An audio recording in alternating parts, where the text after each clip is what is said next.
Hello, thank you for tuning into my channel. Today I'm going to show you how to make this cute little impromptu scarf from a fat quarter. So if you want to see how to make a cute little project like this, please stay tuned.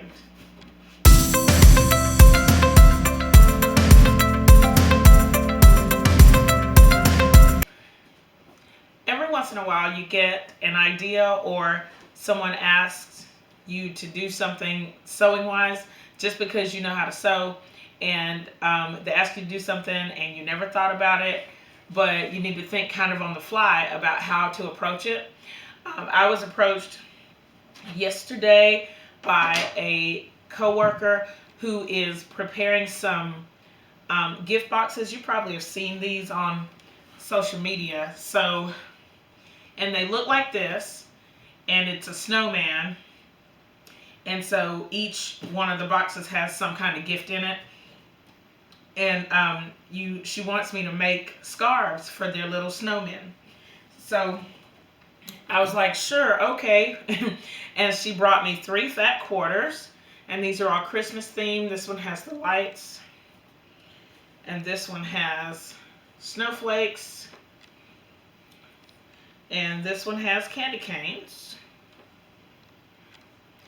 And so she wanted me to make scarves. She wanted me to make them long enough so that they could wrap around the top of this, of the head of the snowman.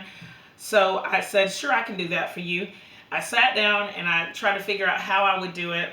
So I'm just going to do a quick video to show how I do this. It's not, in my mind, it's not a difficult thing. The hardest thing I think about it is that I'm going to be doing a little bit of pressing. But the cutting is going to be minimal. The stitching is not a lot. And I am going to try to add some fringe, but not by adding fabric, just by cutting this, cutting the ends of this. So I'll show you what I do as I do it. So first step is going to be to cut each of these fat quarters in half vertically so that they'll be, this one is about 18 inches long, so it's going to be about 9 inches by probably 22, 23, whatever. All right, so I'm going to do that for all 3, and then I will head to the sewing machine. Well, I'm just going to do it on camera right quick. So I'm laying them here, and I'm not even really measuring, not super difficult. I just have like 9 inches here, and my rotary cutter. And let's do the other 2.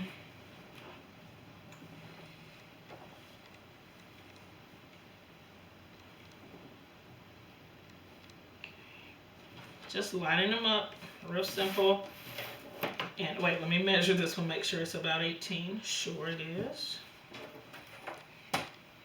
And of course the fat quarter is about 18 inches by about 22 inches. Every one is maybe just a smidge different in size. So you definitely want to measure before you start cutting. But these seem to all be about 18 inches by 22. Okay, so here's the third.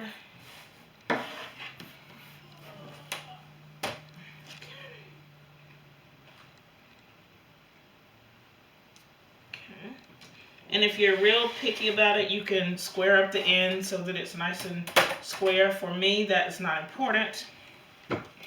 My next step is going to be to go to the sewing machine, and I'm going to put these right sides together on the short side and stitch about a 1/2 inch seam allowance across the top here. I'm leaving the selvages together at the bottom. This is going to be where I create my fringe. So join me at the sewing machine. At the machine, I'm going to go ahead and put these right sides together. Again, for this snowflake fabric, I'm going to leave the selvage at the end, and I'm going to stitch the other 2 ends together. If you don't have a selvage, that's okay. You don't have to worry about it, but I happen to have a selvage on this piece. I'm going to use about a 1/2 inch seam allowance.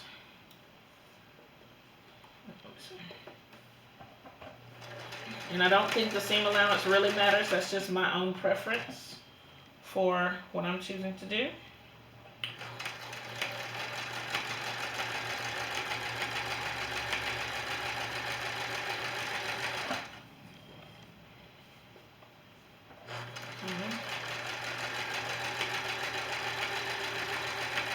And then I'm going to do the same thing with the other two, just matching right sides, right sides. I'm doing the end that's not the selvage.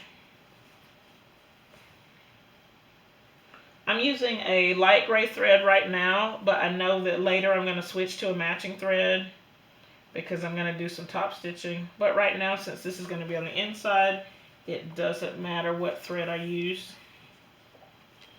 Let's see. Second one. And even this seam allowance is not precise. Just use something that works for you.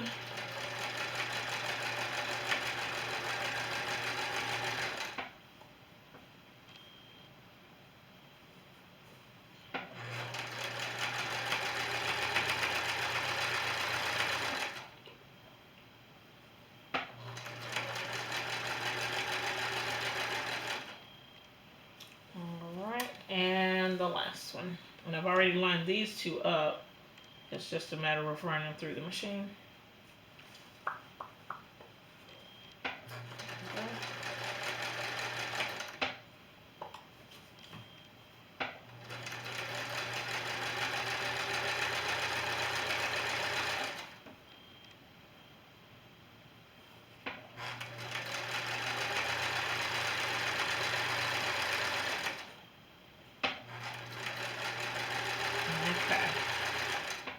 Alright, so I'm going to cut off the first one just so I can show you what I'm going to do next.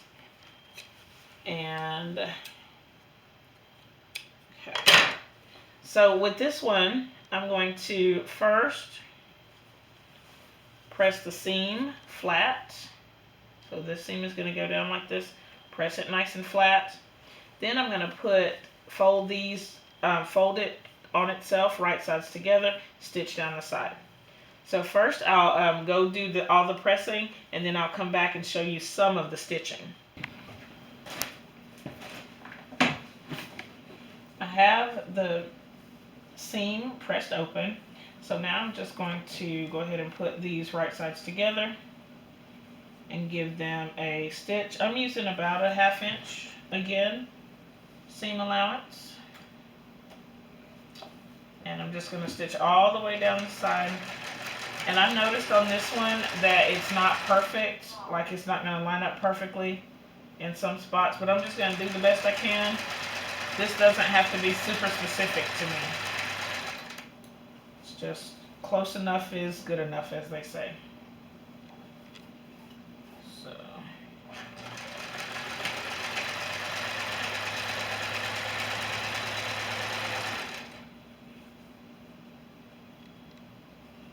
So I'm just going down the center, or the right side of this, and I'll show you as it goes where it starts to not line up, but it's not going to matter as much.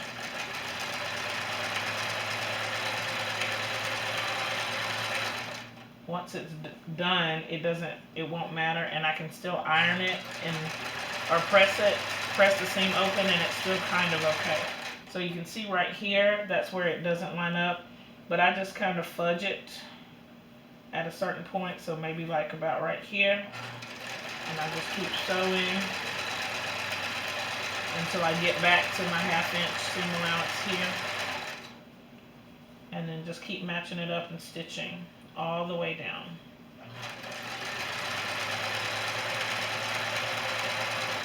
And I've chain pieced these so I didn't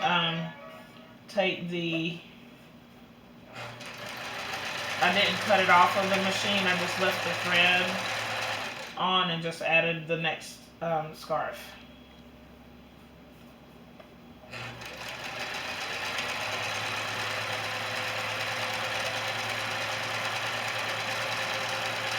Okay, So now that that's done, I have one that I've already pressed, just so you can see it pressed open right here. And now I'm going to turn it right side out. So I'm just going to kind of pull it through here. And this is what I'm going to be doing for all 3 of these scarves. And then I'll press it and show you the next step. For my next step, before I cut my little fringe, I have drawn a line, and I measured about 4 inches from the edge, from the selvage, and I'm going to stitch on this line and then 1/8 of an inch in. I've already done this on the other 2 fabrics. I don't know if you can see, that's the black and that's the red.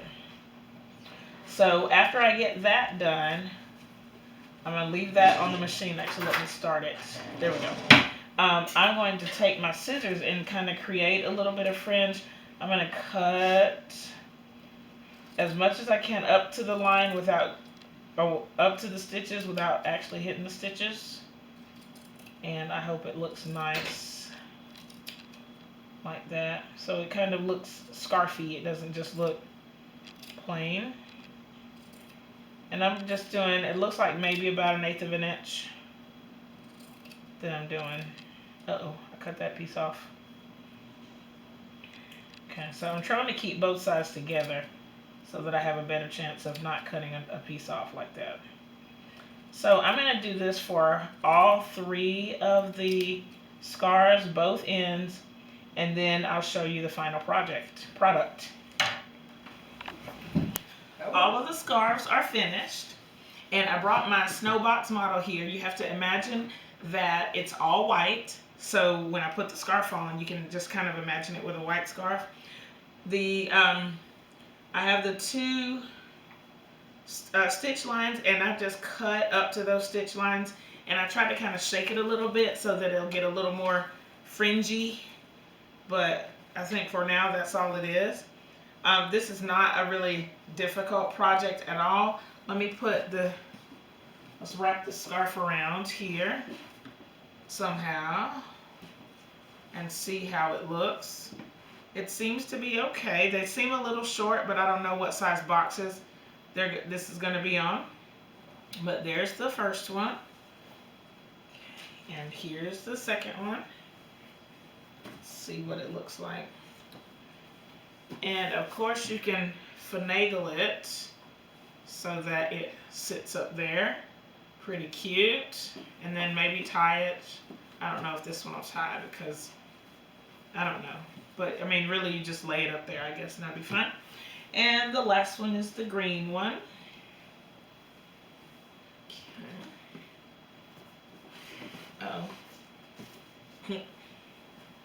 Alright, and there we go. And it does sit, for this size box, it does sit pretty nice. It's just sitting on top of that second box, and it's fine.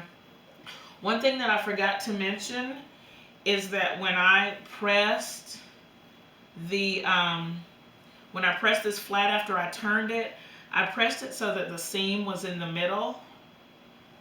Okay, and so I pressed it flat first when it was on the wrong side, and then I flipped it so that that seam was in the center still. For this little simple project, you could embellish the scarves any way you want to. You could add ribbon, you could add buttons, you know, anything that you want. I just try to keep this simple, but I still wanted it to have a little bit of flair with the little fringe on the at the bottom of the scarf. If you have any questions about this project or any of my other projects, please leave them in the comments. I would love to hear what you think of this impromptu idea. Thumbs up this video, share it with your friends, subscribe if you haven't already, and I'll see you next time. Bye!